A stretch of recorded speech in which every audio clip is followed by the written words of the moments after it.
सही बोला था। उत्तम सिंह जंघेल जी के हमारे कार्यक्रम में बहुत बहुत स्वागत है। धन्यवाद। आप मन तो हमार जुन्ना श्रोता रहो। सुनत रही दुनिया में 6 बजे चालू कर देते कार्यक्रम चलत रही काम बोता करत रही लगातार सुनते रही। काय काम बोता करते भैया? टीवी रिपेयरिंग करथन, टीवी है इलेक्ट्रिकल के सब रिपेयरिंग काम करता। ठंडा कम हो जाते, कंप्लेन कम आते। ये थोड़ा गर्मी लगी ना और पानी बरसात लगते तब ज्यादा आते काम है। आज कौन गीत सुनो? द्वारका यादव के गीत सुना दो। आप मतलब सुनवा था ना, आपके पसंद के ये गीत फोन करे पर धन्यवाद।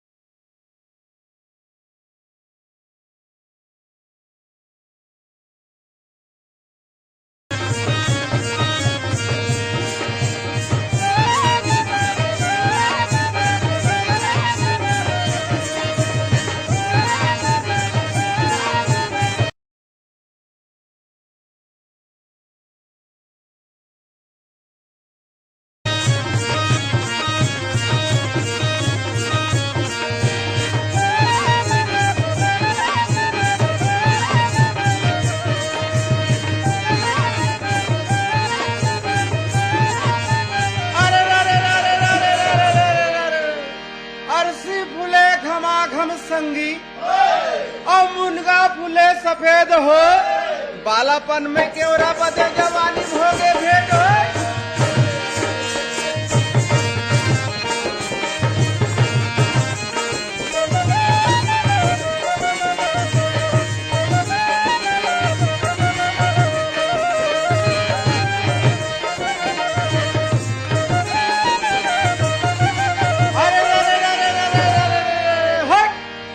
सावन मन भावन संगीत तीजा बड़े तिहार रे, सबके बेटी मई के जावे चंदा जावे ससुराल रे।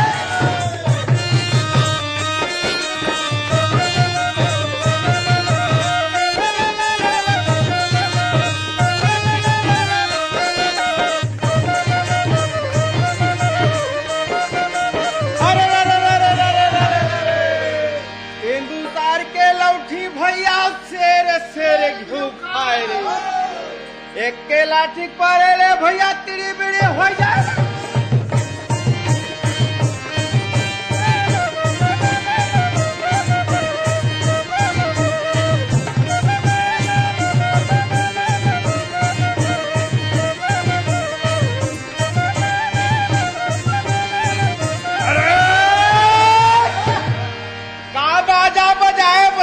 मोरो मन नहीं आई हो, ये पारला छोड़ के कर्मा में माल लगाई हो।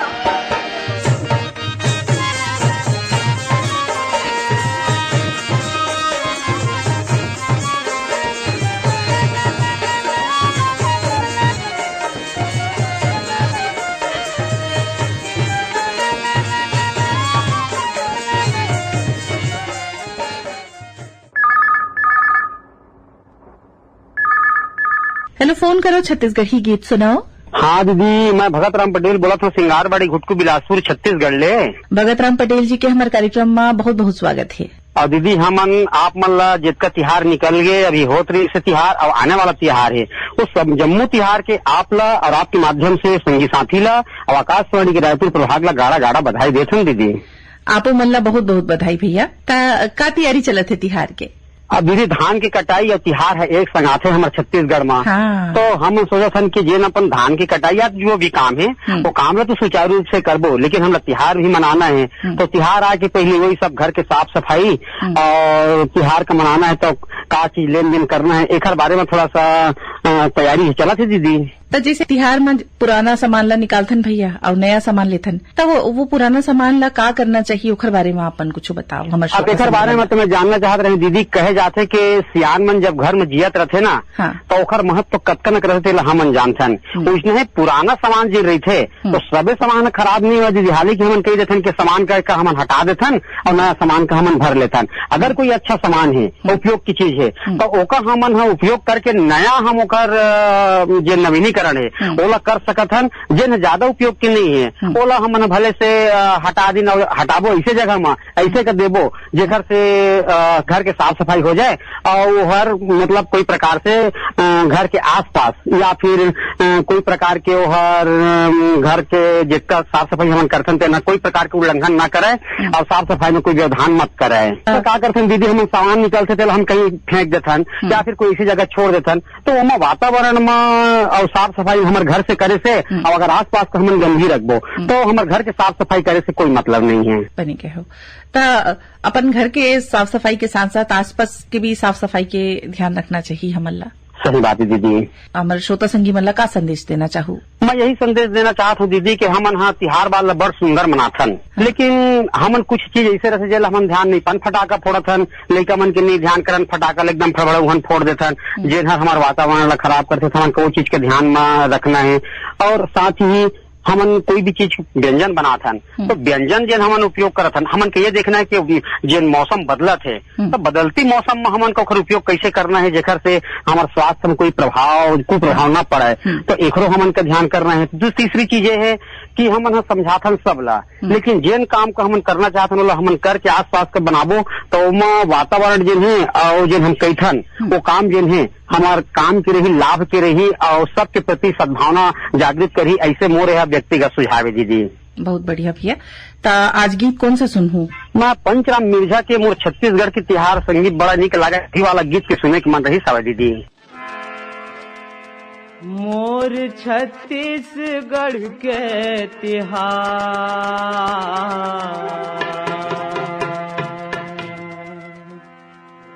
मोर छत्तीसगढ़ के तिहार संगे मोला बड़ा नीक लागे रे। मोर छत्तीसगढ़ के तिहार दीदी मोला बड़ा नीक लागे ओ। ये मोर छत्तीसगढ़ के तिहार संगे मोला बड़ा नीक लागे रे। मोर छत्तीसगढ़ के तिहार दीदी मोला बड़ा नीक लागे ओ।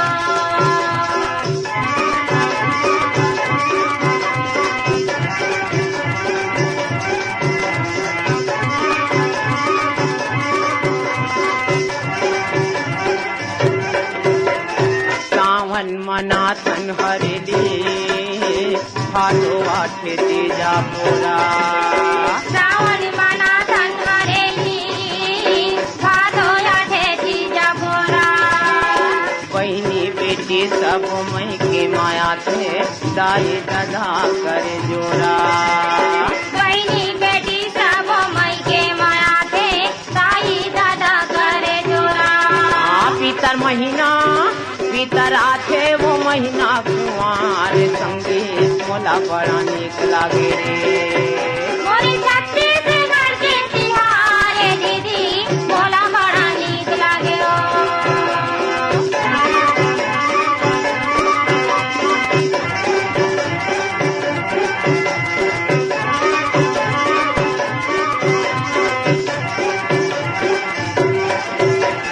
कार्तिक महीना मा होते देवारी घरो घर दिया जलाते।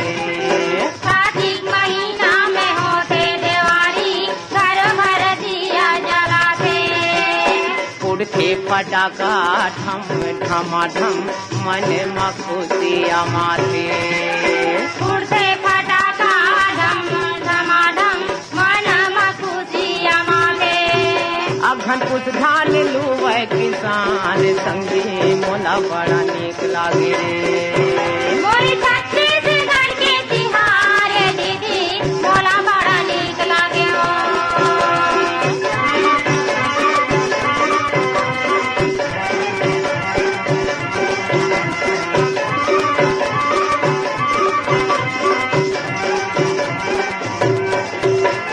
फागुन महीना बड़ मन भावन जगह जगह जरे होली। फागुन महीना बड़ मन भावन जगह जगह जरे होली। रंग गुलाल खेले जुर मिल के औ थे कत कोठी खोली। रंगे गुलाल खेले जुर मिलके आओ थे कति कोठी ठोली। फगुआ गाथे लैका सियान संगे मोला बड़ा नीक लागे रे। मोरी छत्तीसगढ़ के तिहार रे दीदी मोला बड़ा नीक लागे हो।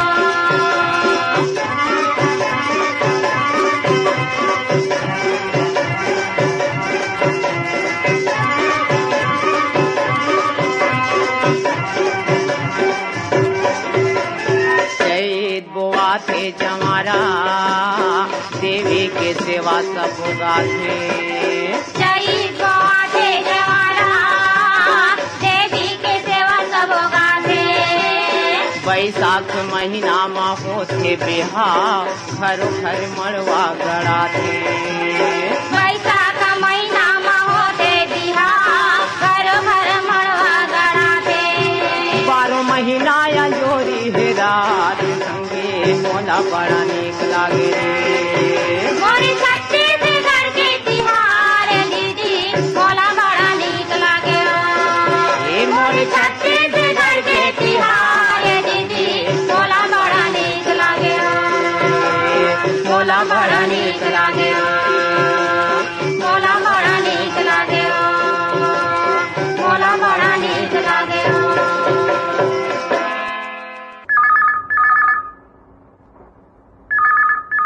हेलो, फोन करो छत्तीसगढ़ी गीत सुनाओ। जी, मैं दीदी चिरमिरी कुरासिया कॉलरी जिला कोरिया छत्तीसगढ़ से इंद्रभान सिंह बोल रहा हूँ। इंद्रभान सिंह जी के हमारे कार्यक्रम में बहुत बहुत स्वागत है। आप मन का करते हो, पहले अपन बारे में कुछ बताओ। मैं एसी सेल में सर्विस करता हूँ दीदी, और टाइम निकाल के अकेले में फोन करता हूँ, हल्ला गुला होते तो फोन रिकॉर्डिंग में वो पूरा डिस्टर्ब हो जाते। हाँ हाँ, हमारे केंद्र के कार्यक्रम सुनते हो। पूरा सुनता हूँ दीदी, पूरा 12:30 बजे के जो होते तुम्हारे छत्तीसगढ़ी गीत, वो जो ईमाड़ी कार्यक्रम जितना होते, रायपुर के जितना भी कार्यक्रम होते, फरमाइशी फिल्मी गीत, ईमेल जितना होते, फरमाइशी गाना शुरू जितना भी हो, अनुरोध आपकी गीत है जस्ट सब जितना रायपुर का है सब लोग सुनता हूँ मैं। और डॉक्टर का सलाह जो रहते ये सब जानकारी बहुत अच्छा लगे। रायपुर का कार्यक्रम भी अच्छा प्रेरणादायक, रोचक, ज्ञानवर्धक चीजों पर मनोरंजक लगता है। सभी श्रोता भाई बहन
फोन करो छत्तीसगढ़ ही गीत सुनाओ। हाँ, मैं दानी राम निषाद बोला था दीदी, ग्राम बाना बनरसी पोस्ट विकास खंड आरंगले।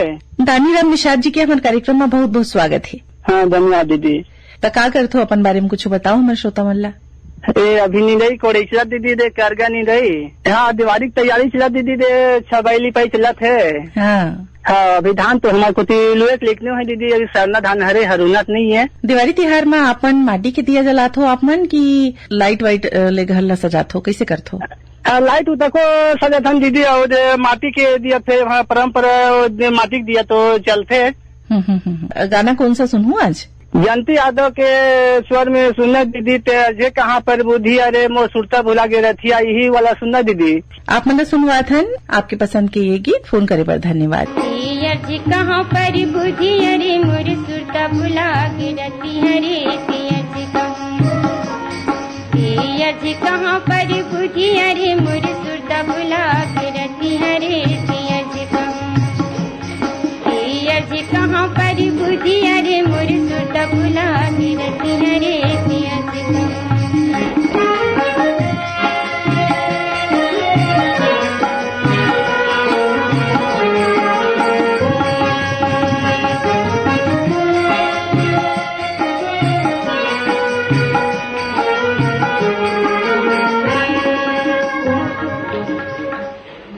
जोहत जोहत जो जन बैगे अखियाँ होंगे भारी, जोहत जोहत जो जन बैगे अखियाँ होंगे भारी।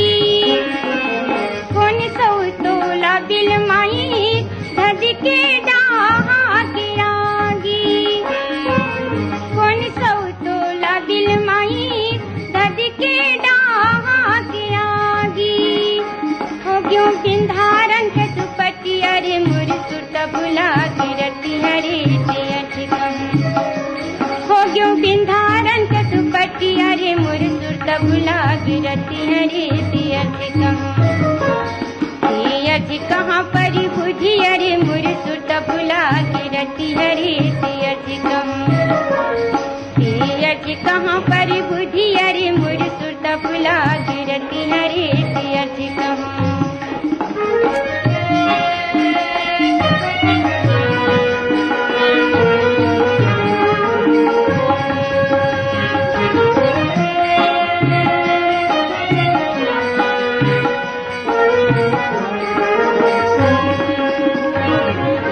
अब क्या ही तब क्या ही उठ उठ यारो ले तू, अब क्या ही तब क्या ही उठ उठ यारो ले तू। तोर प्रीत की कीमत ना मात मात रही जा तू, तोर प्रीत की कीमत ना मात मात रही जा तू।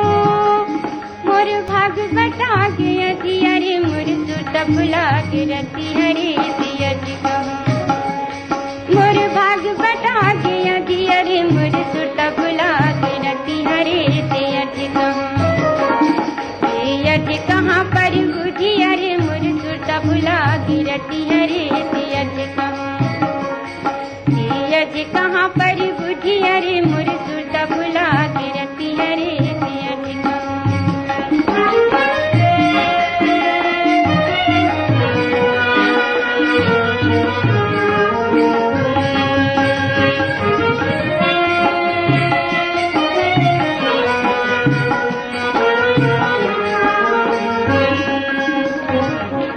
रोवत रोवत आस सुखा के मन मोर होंगे यदि,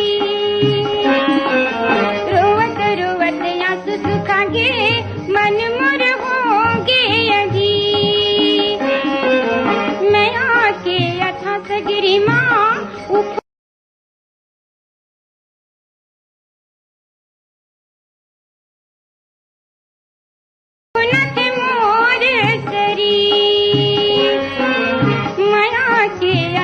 गिरी माँ उफनत मोर सरी। झपा के कौन चुड़ैल मटिया रे मोर सुरता भुला के रथिया रे, कहूँ पागे कौन चुड़ली न मटिया रे मोर सुरता बुला के रति हरे से अज कहाँ पर बुझिया रे मोर सुरता बुला के रति हरे से अज कहाँ पर बुझिया रे मोर सुरता बुला के रति हरे से अज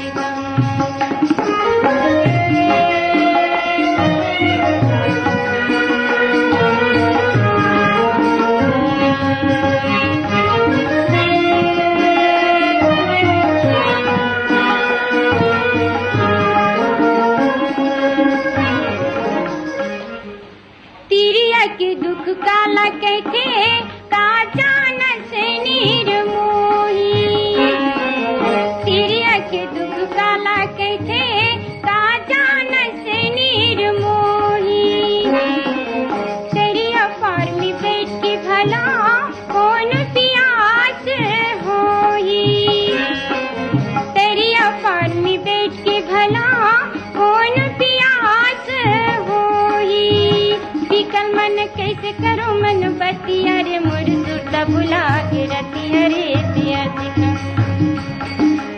अज कहाँ पर बुझिया रे मोर सुरता बुला के रति हरे अज कहाँ पर बुझिया रे मोर सुरता बुला के रति हरे अज कहाँ पर बुझिया रे मोर सुरता बुला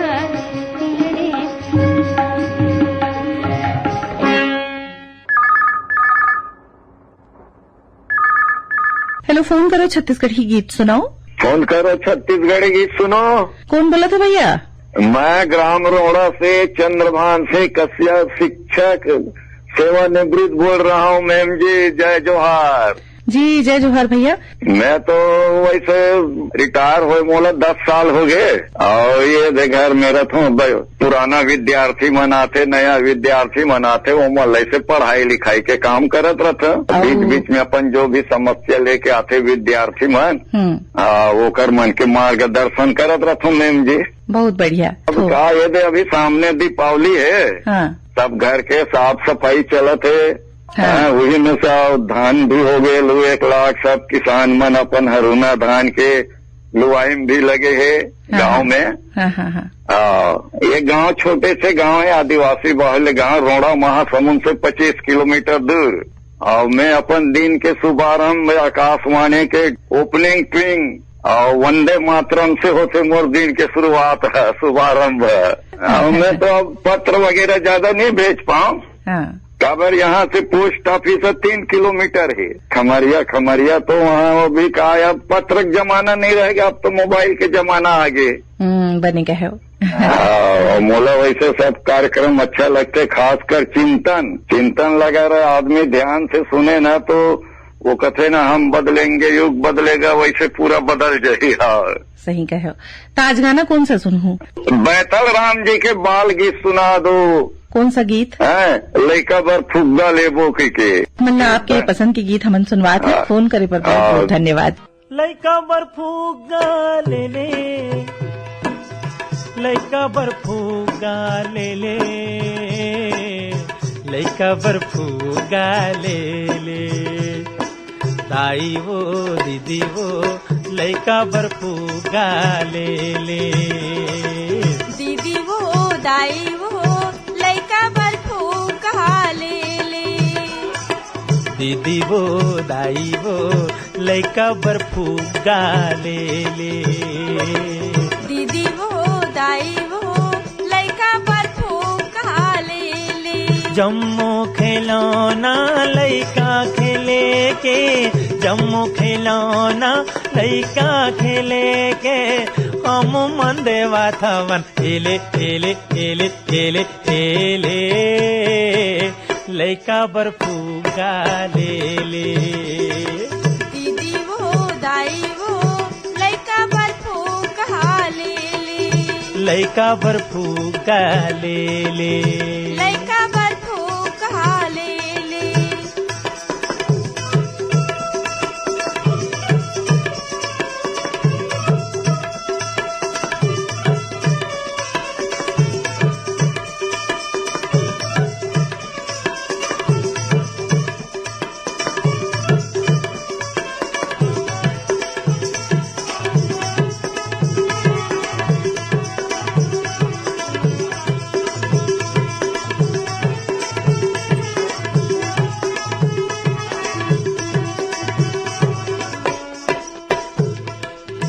बटन चपकते मिली की मारे ये जा पानी गुड़िया हो।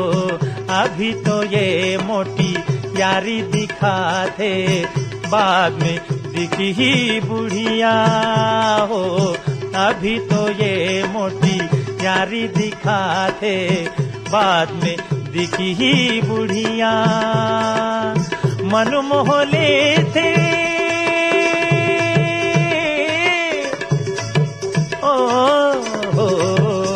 मन मोह लेते छोटे बड़े के लेबर सब जन खेले खेले खेले खेले खेले लइका बर्फूगा ले ले।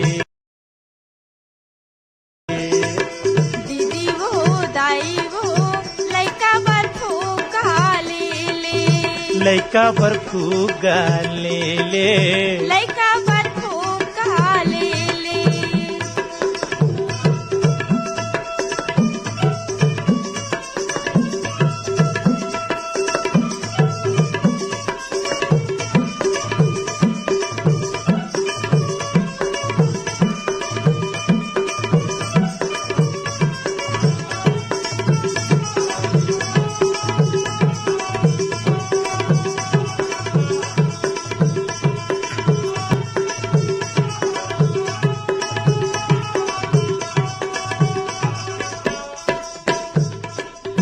बेंदरा हर माँ जीरा बजाते कुकुर हर वो भूकते दुर्गले छूटे थे ये रेलगाड़ी जाके बनारस में रुकते। दुर्गले छूटे थे ये रेलगाड़ी जाके बनारस में रुकते। बंसी रेडियो